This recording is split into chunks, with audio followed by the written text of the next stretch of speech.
Dari Salafi oleh Ustadz Zainal Abidin.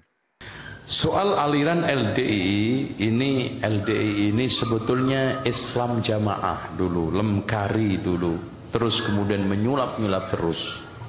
Dan perlu diketahui bahwa mereka ini di Indonesia memang sudah cukup menyebar dan cukup kuat karena dakwahnya mereka sangat intensif. Dan mereka memiliki beberapa kenyimpangan yang sehingga kita tidak bisa toleran, apalagi menyarankan mereka ahli sunnah untuk masuk ke golongan mereka, masuk ke kelompok mereka, ikut mereka. Di antaranya mereka sebetulnya khawarij lokal. Dia tidak mau mengakui siapapun, jamaah manapun, kaum muslimin manapun, ulama, sampai sahabat aja nggak mau, apalagi imam. Makanya dia itu ambil Quran hadis, tapi dia tafsiri sendiri. Alasannya Imam Syafi'i kan manusia, Imam Abu Hanifah kan manusia, Abu Bakar, Umar manusia. Lah sekarang Imam ente jin apa? Ya manusia enggak?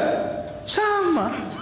Sekarang kita bandingkan manusianya Imam ente dengan manusianya Abu Bakar, lebih hebat mana keislamannya?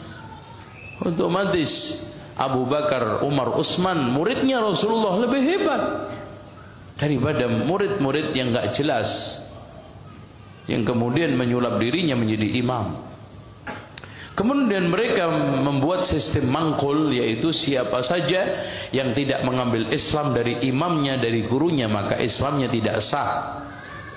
Ya, dan dia selalu memperalat dalil. Sebetulnya ucapan Umar ini benar. La islama illa bi jama'atin wa la jama'ata illa bi imamin. Ini benar ucapan Imam Umar bin Khattab. Diriwayatkan oleh Imam Ad-Darimi di dalam sunannya. Tapi hadirin sekalian, digunakan pembenaran untuk bai'ah Imam LDI ini enggak benar. Itu banyak toh aliran-aliran sesat, aliran-aliran bid'ah memperalat Al-Quran dan Sunnah, akhirnya digunakan untuk membenarkan yang lain, akidah yang enggak benar. Ini hal-hal yang terkait dengan LDI. Jadi di sini penyimpangan terhadap Islam. Ada juga di sana mengatakan bahwa ini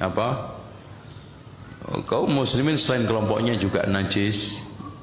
Ya, ijma' itu tidak ada, banyak hal-hal yang menyimpang. Intinya mereka itu tidak mau kecuali Al-Quran dan Sunnah menurut versi imamnya. Dia tidak mau menerima Abu Bakar, Umar, Utsman, Ali, sahabat serta imam-imam sunnah dan juga oleh yang lainnya. Bahkan kelompok ini sudah dinyatakan sesat oleh Kejaksaan Agung. Cuman sayangnya dia menyulap diri dengan bentuk baju yang lain. Memang di Indonesia kelemahannya di situ, Pak. Sekarang dibubarkan pakai baju lain, dibubarkan pakai baju lain. Jadi capek bubarin, mendingan dibiarin aja.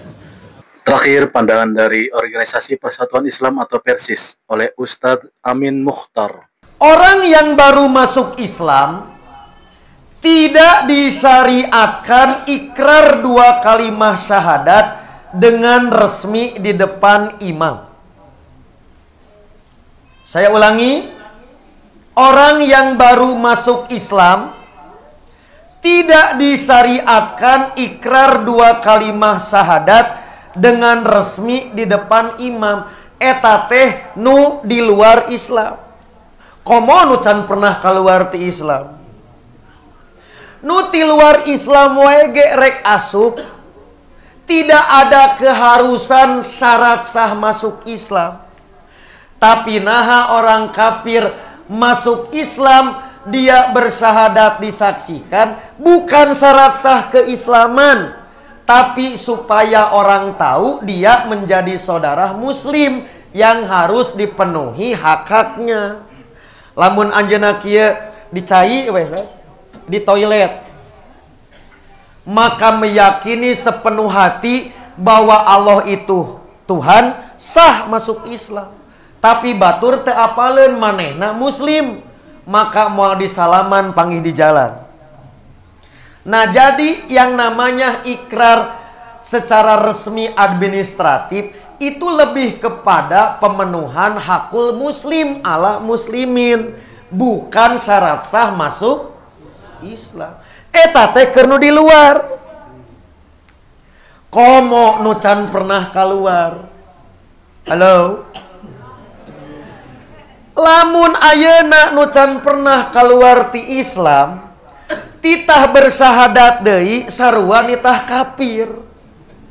Halo. Sekali deui geura tong ngarengap tong ngiceup. Tingali geura Bu, tingali. Anu ti luar rek asup Islam, syarat sah masuk Islamnya bukan bersahadat di depan orang.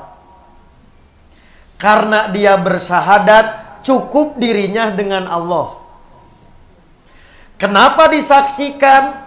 Bahkan ada administratif untuk terpenuhnya hakul muslim ala muslim sitrun. Dacek orang kata pang masih sitrun di madrasah zaman Breto. Sinetron. Jadi hanya itu kepentingan disaksikan, yaitu berlaku sesama muslim. Naon Bu? Idala kitahu pasalim. Kan karena dia tidak tahu orang Islam, bro, gitu ya panggil teh gitu.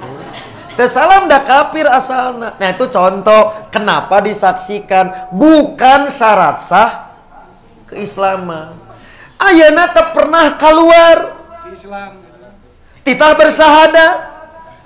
Berarti eta mah nitah kafir. Nu itu asup, nu ieu keluar.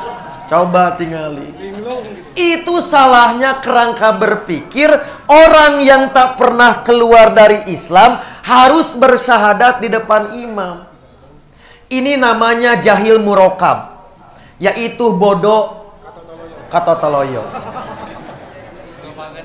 Mohon maaf, di sini saya katakan disebat nate bodoh kuadrat. Doba. Nu itu titah asup, nu iya geus di jero kala kasyahadat, sami jeung nitah kafir. Halo. Terakhir ya margi tos jam 8. Nu unik naha ikrar syahadatna bet kudu kasih imam eta. Siapa yang memberi lisensi? Minimal aya sertifikasi mubaligh. Nah itu terkadang orang tidak pernah kritis. Kalau saya harus disaksikan oleh Anda bersahadat, siapa yang menyaksikan Anda bersahadat? Ka imam saha?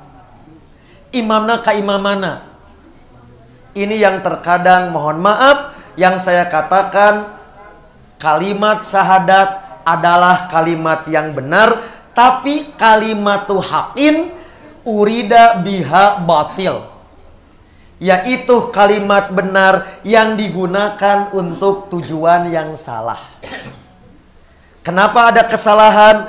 Begitulah resiko kalau tidak menggunakan petunjuk Quran sunnah yang benar. Maka syahwat imamlah yang menentukan alat tafsirnya.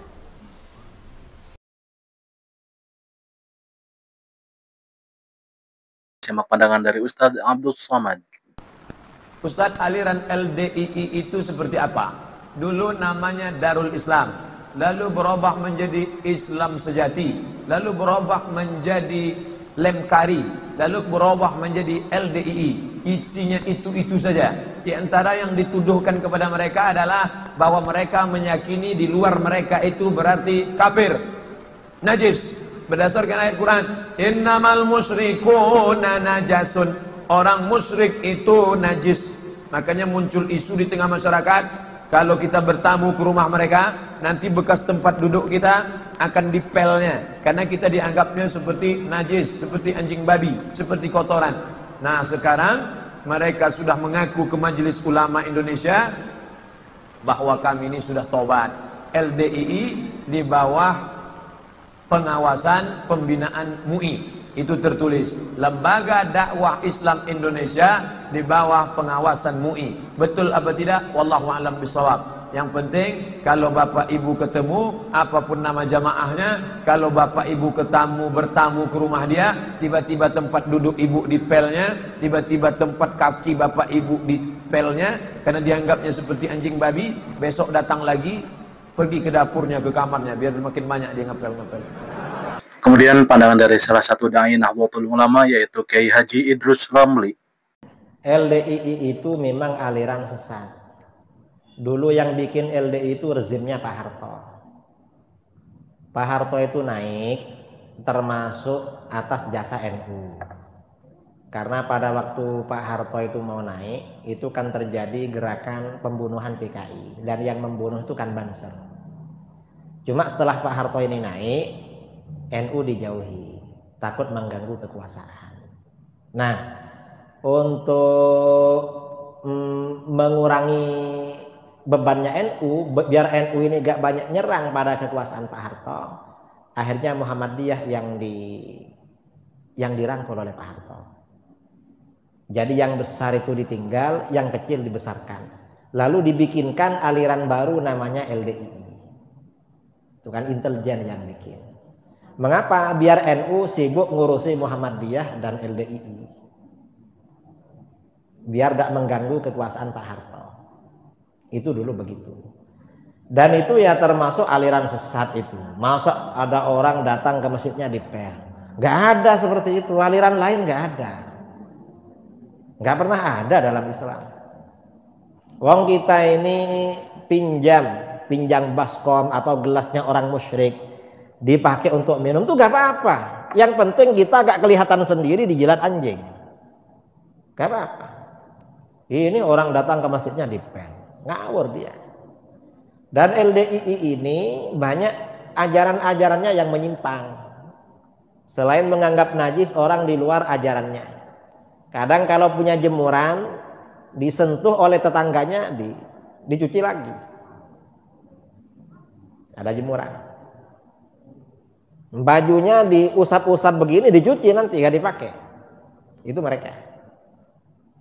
Dan sebagian LDII ini ustadznya ada yang berfatwa boleh mencuri barangnya tetangga asal ora konangan, gak ketahuan. Nah, ini yang tertawa ini kenapa ini? Ya fatwa mereka lah, ya macam-macam fatwa, itu aliran sesat. Karena dulu yang bikin ya intelijen, makanya ikut Golkar dulu waktu Pak Harto itu. Di Batam ada LDII, ada ya. Ya karena memang LDII ini pendekatannya uang. Jadi ketika orang masuk LDII pertama kali, selama 4 tahun, tiap bulan dapat bantuan. Kalau dulu 400.000, entah sekarang berapa. Tapi setelah 4 tahun nanti wajib bayar pajak tiap bulan. Berapa persen dari penghasilan wajib masuk ke kas LDII. Karenanya LDII ini termasuk ormas yang paling banyak uangnya. Karena jamaahnya wajib iuran tiap bulan. Kalau yang Ahlus Sunnah ini kan bingung cari dana. Makanya cuma nyanyi ya dana-dana. Kalah dengan mereka ya kalau soal dana Pak, kalah.